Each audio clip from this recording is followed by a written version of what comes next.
Hello everyone, class 10th term 2। आज हम revision करेंगे। बहुत सारे स्टूडेंट्स ऐसे होते हैं जिनको डेट्स याद नहीं रहती हैं। स्पेशली हिस्ट्री में बहुत सारी डेट्स होती हैं और चैप्टर नंबर 2 जो 10th क्लास का हिस्ट्री का है, नेशनलिज्म इन इंडिया, इसमें बहुत सारी डेट्स मेंशन की हुई हैं। कोई ना कोई इम्पॉर्टेंट इवेंट जो है किसी न किसी डेट पे हुआ है, तो उन डेट्स के को याद करने के लिए आज हम रिवीजन कर रहे हैं important dates in nationalism in India. ठीक है, तो उन डेट्स पे क्या क्या चीज़ें, क्या क्या इवेंट हुए हैं, वो हम आज की क्लास में मेंशन कर रहे हैं। साथ ही साथ ये भी मेंशन करेंगे, थोड़ा समझाऊंगी कि उस डेट पर कौन से इवेंट हुए हैं, थोड़ा सा ब्रीफली भी हम उसको पढ़ेंगे। So let's start. First is 1859। इसमें जो इम्पोर्टेंट इवेंट हुआ था वो है इनलैंड इमिग्रेशन एक्ट। ये सारी डेट्स, सारी टॉपिक्स जो हैं आपकी एनसीईआरटी बुक में अवेलेबल हैं। एनसीईआरटी बुक को बिल्कुल नहीं छोड़ना है, एनसीईआरटी बुक ज़रूर पढ़नी है, चैप्टर्स ज़रूर पढ़ने हैं उसमें से। तो 1859 में इनलैंड इमिग्रेशन एक्ट पास हुआ था। अब ये इनलैंड इमिग्रेशन एक्ट क्या है? British authority pass this act to stop the workers in the tea gardens and not to go back to their villages in Assam. तो इनलैंड इमिग्रेशन एक्ट था, ये Britishers ने एक्ट बनाया था, जिसमें जो असम के टी गार्डन्स में जो वर्कर काम करते थे उनको बिना परमिशन के, बिना अथॉरिटी की परमिशन के जो है टी गार्डन छोड़ने की मंजूरी नहीं दी गई थी। तो वो अपना टी गार्डन्स को छोड़कर अपने गांव में नहीं जा सकते थे। तो 1859 में ये एक्ट पास हुआ था। दूसरा जो इम्पॉर्टेंट डेट है इस चैप्टर में वो है 1914 से लेकर 1918। और इसके बारे में आप पहले भी क्लासेस में पढ़ चुके हैं कि 1914 में फर्स्ट वर्ल्ड वॉर शुरू हुआ था और 1918 तक ये चला था। तो इसका मेंशन भी जो है इस चैप्टर में किया गया है। इसके बाद आती है 1915, Gandhi ji return to India. 1915 में गांधी जी साउथ अफ्रीका से इंडिया आए थे, वापस आए थे। तो ये डेट भी इम्पॉर्टेंट है और कई बार जो है एग्ज़ाम में इस तरह के क्वेश्चन भी आ सकते हैं। 1917 चंपारण सत्याग्रह। अब चंपारण सत्याग्रह क्या है? ये बहुत इंपॉर्टेंट डेट है because this is the first Satyagraha movement led by Mahatma Gandhi in British India. ये पहला सत्याग्रह मूवमेंट था जो महात्मा गांधी ने ब्रिटिश इंडिया में स्टार्ट किया था। And Champaran is situated in north western Bihar. Bihar के नॉर्थ वेस्टर्न पार्ट में चंपारण एक जगह का नाम है जहाँ पर गांधी जी ने सबसे पहले फर्स्ट सत्याग्रह मूवमेंट जो है वो स्टार्ट किया था। Next date is 1917 Kheda Satyagraha. It is another satyagraha. Gandhiji organized this movement to support peasants of the Kheda district. People of Kheda were unable to pay the high taxes levied by the British due to crop failure and a plague epidemic. ये भी movement Gandhi ji ने start किया था Kheda district जो कि गुजरात में है।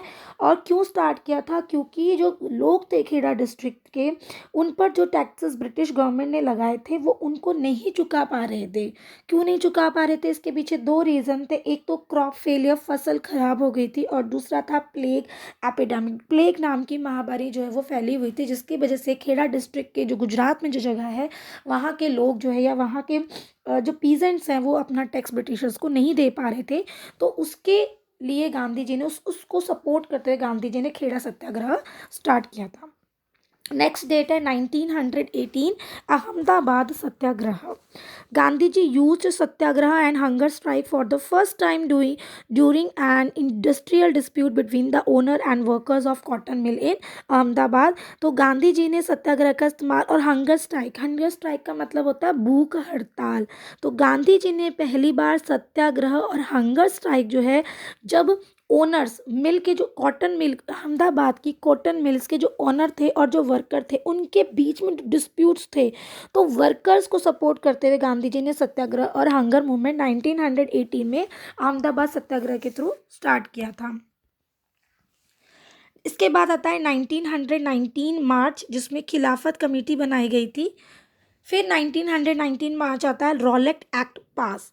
Rowlatt act जो है बहुत इंपॉर्टेंट है, या प्रीवियस क्लासेस में 8th क्लास में भी आपने इसके बारे में पढ़ा होगा कि it allowed the Britisher to arrest and imprison any person without trial. 2 साल तक बिना ट्रायल के किसी भी पर्सन को जो है जेल में रखने की परमिशन ब्रिटिशर्स को रॉलेट एक्ट के थ्रू दी गई थी, और उसका बहुत विरोध भी भारतीयों ने, इंडियंस ने किया था। Next date is 13 April 1919 Jallianwala Bagh massacre. सबको पता है कि जनरल डायर ने जलियांवाला बाग जो मास्कर हुआ था उसमें जनरल डायर ने जो जलियांवाला बाग नाम की जगह है वहाँ पर जो लोग वहाँ पर आए हुए थे, बैसाखी भी उस दिन थी, वहाँ पे एक तरह का मेला फेयर लगा हुआ था, कुछ लोग जो है कुछ डिस्कशंस के लिए भी आए हुए थे, सब पर जो है उन्होंने ओपन फायर का आदेश दे दिए, सभी एग्जिट्स बंद कर दिए थे। तो इसको ठीक से समझने के लिए आप अपनी एनसीईआरटी बुक पढ़िए, उसमें बहुत अच्छे से इसको मेंशन किया हुआ है। फिर है अप्रैल 1 1919 जिसमें हड़ताल नेशन वाइड यानी कि पूरे all India hartal to protest against Rowlatt act. Rowlatt act के विरोध में ऑल इंडिया हड़ताल जो है वो की गई थी 1 अप्रैल 1919 में। इसके बाद आता है 1920 सितंबर कलकत्ता सेशन ऑफ आईएनसी। अब यहाँ पर जो आईएनसी वर्ड है वो है इंडियन नेशनल कांग्रेस, यानी कांग्रेस पार्टी का 1920 सितंबर में कलकत्ता में सेशन हुआ था, मीटिंग हुई थी। एग्जाम में इस सेशन वाले क्वेश्चन बहुत आते हैं। आईएनसी क्योंकि उस समय की मेजर पॉलिटिकल पार्टी थी तो आईएनसी के सेशन बहुत आते हैं, मैप में फिल करने के लिए भी आ सकते हैं। तो 1920 का सितंबर की बात करें तो कलकत्ता में जो है आईएनसी का सेशन हुआ था जिसमें लीडरशिप जो है लाला लाजपत राय ने दी थी। इसके बाद नेक्स्ट है 1920 दिसंबर, सेम ईयर 1920 में, लेकिन मंथ चेंज है, date is December, Nagpur session of INC, यानी कि 1920 ईयर में ही लेकिन दिसंबर मंथ में नागपुर में सेशन हुआ था इंडियन नेशनल कांग्रेस का, जिसमें उसके लीडरशिप दी थी सी विजय राघवचा। ठीक है, सी विजय राघवचा ने जो है इनको लीडरशिप दी थी। इसके बाद आते हैं नेक्स्ट डेट की तरफ, 1921 से लेकर 1922 तक non cooperation movement started. Non-cooperation movement, it was started by Gandhi. It was a peaceful and non-violent protest against the British government in India. ठीक है, ये एक ऐसा मूवमेंट था जो कि एक शांतिपूर्ण तरीके से बिना किसी वॉयलेंट के ब्रिटिश गवर्नमेंट का विरोध करने के लिए जिस मूवमेंट को स्टार्ट किया गया था, and again it was started by Mahatma Gandhi. People just had to boycott foreign goods and use only Indian made goods. तो non cooperation movement means Gandhi ji said that the people should boycott foreign goods and use only Indian made goods. आपको cooperate नहीं करना है, non cooperation करना है Britishers के खिलाफ। तो this movement was started by in 1921. Next is 1922 Chauri Chaura incident, NCM called off. अब यहाँ पे एनसीएम का मीन्स है नॉन कॉपरेशन मूवमेंट, तो शॉर्ट फॉर्म मैंने लिखा है। 1922 में नॉन कॉपरेशन मूवमेंट वापस ले लिया था बिकॉज गांधी जी को लग रहा था कि अब धीरे धीरे ये मूवमेंट जो है वो वायलेंट रूप लेता जा रहा है, जबकि गांधी जी ने इस मूवमेंट की शुरुआत किस लिए की थी? उन्होंने इस मूवमेंट की शुरुआत की थी कि ये जो मूवमेंट होगा वो बिल्कुल पीसफुली होगा और नॉन वायलेंट होगा। बट चौरी चौरा इंसिडेंट एक ऐसा इंसिडेंट हुआ था जहाँ पर ये मूवमेंट बहुत ज़्यादा जो है वायलेंट रूप ले चुका था। तो उस आखिरकार गांधी जी को लगने लगा कि अब नॉन कॉपरेशन मूवमेंट जो है अपनी थ्योरी से भटक रहा है, जिस चीज़ के लिए मैंने स्टार्ट किया था वो चीज़ें नहीं हो पा रही हैं, तो गांधी जी ने 1922 में इस मूवमेंट को वापस ले लिया। इसके बाद है 1928, कब आए? इसमें Simon commission came to India. Simon commission India आए थे। He was dispatch to India in 1928 to review the government of India act 1919। 1919 के गवर्नमेंट ऑफ इंडिया एक्ट को रिव्यू करने के लिए साइमन कमीशन को ब्रिटिश गवर्नमेंट ने 1928 में इंडिया में भेजा था।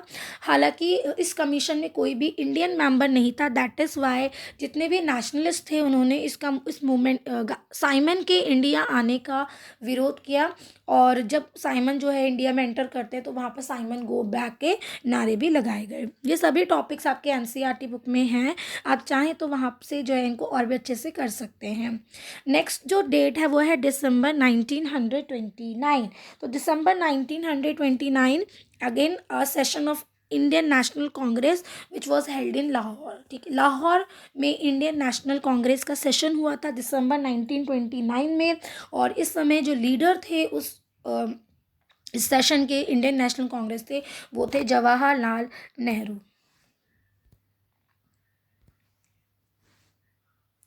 Next date is 11th March 1930 Dandi March started. 11 और 12 मार्च हम इसे कह सकते हैं, दांडी मार्च जो है वो स्टार्ट हुआ था। It was also known as salt Satyagraha. It was also known as salt Satyagraha because at that time जो सॉल्ट था उस पर से ब्रिटिशर्स को परमिशन थी कि सिर्फ ब्रिटिशर ही सॉल्ट बना सकते थे और किसी भी इंडियन को सॉल्ट बनाने की परमिशन नहीं थी।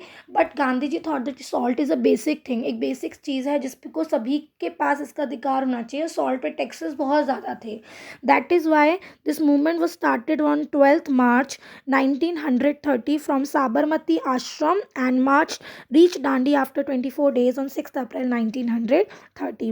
1930 में 12 मार्च को ये मूवमेंट गांधी जी के साबरमती आश्रम से स्टार्ट हुआ था और 24 दिन की लंबी यात्रा के बाद 6 अप्रैल 1930 को गांधी जी दांडी पहुंचते हैं। वहाँ पर जो है नमक समुद्र का पानी उबाल कर जो है नमक कानून को तोड़ते हैं। तो 6 अप्रैल 1930 में सॉल्ट लॉ वॉज ब्रोकन। सबसे पहले सॉल्ट लॉ को तोड़ा गया, सॉल्ट बनाकर, नमक बनाकर, और एक और नया मूवमेंट की स्टार्टिंग हुई, that is civil disobedience movement. तो जहाँ पर पहले ये भी क्वेश्चन एग्जाम में बहुत आता है कि what is the difference between civil disobedience movement and non cooperation movement. तो नॉन कोऑपरेशन मूवमेंट और सिविल डिसओबीडियंस मूवमेंट में पहला डिफरेंस तो यह है कि नॉन कोऑपरेशन जो मूवमेंट था उसमें कहा गया था कि हमें ब्रिटिश चीज़ों का इस्तेमाल नहीं करना है, इंडियन मेड गुड्स का इस्तेमाल करना है। लेकिन इसमें जो है सिविल डिसओबीडियंस, यानी कि इसमें ये भी कहा गया कि आप अगर अगर आप ब्रिटिश कॉलेजेस में, ब्रिटिश स्कूल्स में पढ़ रहे हैं तो उनको छोड़ दीजिए। और अगर आप जो है कोई वकील जो है अगर ब्रिटिश कोर्ट में काम कर रहे हैं तो वो छोड़ दीजिए। तो इस तरह सिविल डिसओबीडियंस मूवमेंट एक नया तरीका का मूवमेंट था जो कि नॉन कोऑपरेशन मूवमेंट से थोड़ा सा डिफरेंट था। इसके बाद 1930 में डिप्रेस क्लासेस एसोसिएशन बनाई गई थी। It was doctor B R Ambedkar founded the association in 1930। तो this association was form by mister B R Ambedkar, doctor B R Ambedkar for the depress classes. Next is 5 March 1931 Gandhi Irwin pact और CDM call off. ये दो चीज़ें एक साथ हुई थी। Gandhi Irwin pact, the government agreed to release most of the civil disobedience volunteer against whom there was no allegation of violence। सरकार जो है ब्रिटिश गवर्नमेंट ने अग्री किया था कि वो उन सभी वॉल्टियर्स को जो कि सिविल डिसओबीडियंस मूवमेंट के दौरान अरेस्ट किए गए थे, अगर उन पर कोई वॉलेशन का एलिगेशन नहीं है तो वो उनको रिलीज़ कर देगी, छोड़ देगी। And the Congress suspended the civil disobedience movement. अब जब ब्रिटिशर्स ये मान गए थे कि हम जो है उनको छोड़ देंगे जितने भी प्रिजनर्स थे ड्यूरिंग सिविल डिसओबीडियंस मूवमेंट, तो कांग्रेस ने अग्री किया कि वो जो है सिविल डिसओबीडियंस मूवमेंट को सस्पेंड कर देंगे, ख़त्म कर देंगे। And agreed to participate in the second round table conference. और साथ ही साथ ये भी एग्री किया कि कि सेकेंड राउंड टेबल कॉन्फ्रेंस में हिस्सा लेने के लिए जो है कांग्रेस के प्रतिनिधि में जो कि गांधी जी थे वो जाएंगे। इसके बाद है दिसंबर 1931 सॉरी, तो इसमें सेकेंड राउंड टेबल कॉन्फ्रेंस हुई थी। और the second round table conference जो है ये it was held in London from 7 September to 1 December. 7 सितंबर से 1 दिसंबर तक ये सेकेंड राउंड टेबल कॉन्फ्रेंस 1931 में हुई थी, जिसमें इंडिया से ब्रिटिश कांग्रेस से गांधी जी जो है इसका प्रतिनिधि करते हुए गए थे। 1932 में पूना पैक्ट हुआ है। अब पूना पैक्ट क्या है? It is an agreement between Mahatma Gandhi and doctor Bhimrao Ambedkar on behalf of depress classes and upper class Hindu leaders in the reservation of electoral seats for the depress classes in the legislature of British India in 1932। एक ऐसा agreement था जो कि महात्मा गांधी और B R Ambedkar ji के बीच में हुआ था, जिसमें कहा गया था कि जो डिप्रेस क्लासेस हैं और जो अपर क्लास हिंदूज़ हैं उनके बिहाफ पर कहा गया था कि जितनी भी इलेक्टोरल सीट्स होंगी उनमें डिप्रेस क्लासेस को भी रिजर्वेशन दिया जाएगा।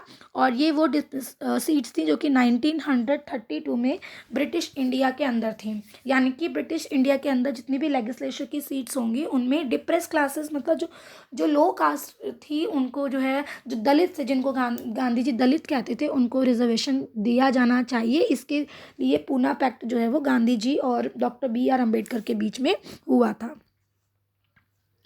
इन 1932 एंड 1934 सीडीएम स्टार्टेड अगेन। दोबारा से जब गांधी जी जो है ना सेकेंड राउंड टेबल कॉन्फ्रेंस से वापस आए थे, तो वो वहाँ से उनकी बातें वहाँ पे सुनी नहीं गई, तो वो बीच में ही कॉन्फ्रेंस को छोड़कर आ गए थे।